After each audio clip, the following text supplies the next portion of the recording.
அன்பு சொந்தங்கள் அனைவருக்கும் பாண்டி கொடுமடிநாதர் அடிமை ஆஸ்ட்ரோ சதீஷ்குமாரின் பணிவான வணக்கங்கள். நண்பர்களே, உங்கள் ஜாதகம் இப்படி இருக்கிறதா அப்படின்ட்டு ஒரு இது போட்டிருந்தோம். அதில் என்ன சொன்னோம், சுபகிரகங்கள் திரிகோணத்திலும் தாபகிரகங்கள் கேந்திரத்திலும் அல்லது உபஜய ஜென்மஸ்தானம் என்று சொல்லக்கூடிய 3, 6, 10, 11 இந்த ஸ்தானங்களில் போய் கோரணும் அப்படின்னு சொன்னோம். அந்த ஒருத்தர் அதாவது அந்த அது அடிப்படை ஜோதிடத்தினுடைய அடிப்படை நாம் சொல்லியிருந்தோம். இப்படி இருந்தாலும் ஜாதகம் வெற்றி பெறும் அப்படின்ட்டு.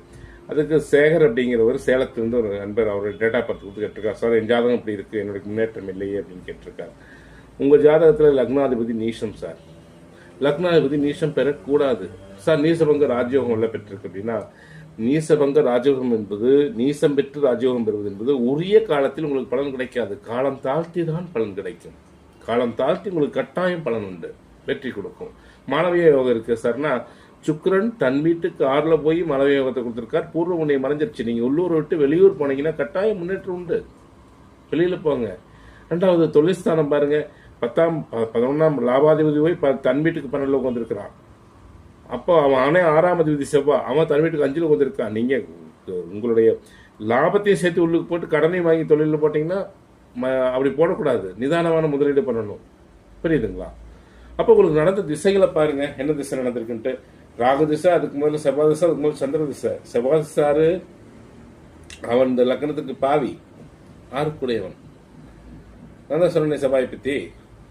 அப்ப செவ்வாய் திசையும் சிறப்பு இல்லை. அதுக்கடுத்து முதல் திசை சந்திர திசை, அமாவாசை சந்திரன். அவன் கேது சாரத்தில் இருக்கிறான் சந்திரன். அந்த சந்திரனை சுபகிரகம் என்று சொல்லக்கூடிய கிரகங்கள் ஏதாவது பார்க்குதா? எதுவும் இல்லை. அப்போ அந்த சந்திர திசையும் சரியில்லை. அதுக்கு முதல் நடந்த திசை சூரிய திசை. சூரிய திசையில் நீங்கள் தொழில் ஸ்தானத்துக்குள்ள வந்திருக்குமானீங்க. புரியுதுங்களா?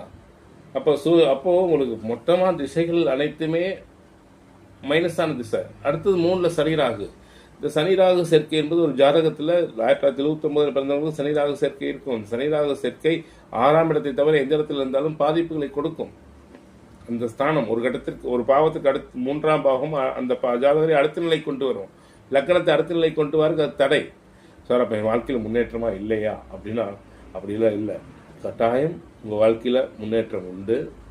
அது எந்த காலம் அப்படின்னா, இதே சனிராகு சேர்ந்திருந்தால் கூட இந்த லக்னத்திற்கு ராகு யோகாதிபதி, அவன் சிம்மத்தில் தான் இருக்கிறான். உங்களுடைய மத்திம வயது, இப்போ வயசு என்ன? 46. இந்த 46 இனிமேல் வருங்காலம் இந்த ராகு திசையில் பாதிக்கு மேலே உங்களுக்கு ஓரளவு முன்னேற்றமும் சிறப்பையும் கொடுக்கும். நீங்கள் வெளியூரில் போய் தொழில்ஸ்தானம் செய்யுங்க. வெளியூரில் போய் செய்யுங்க. ஏதா இருந்தாலும் வெளியூர் போயிருங்க. உங்களுடைய பூர்வீகத்தை விட்டு வெளியில் போயிருங்க. கட்டாயம் உங்களுடைய வாழ்க்கையில் ஒரு மாற்றம் எதிர்காலத்தில் வரும். புரியுதுங்களா?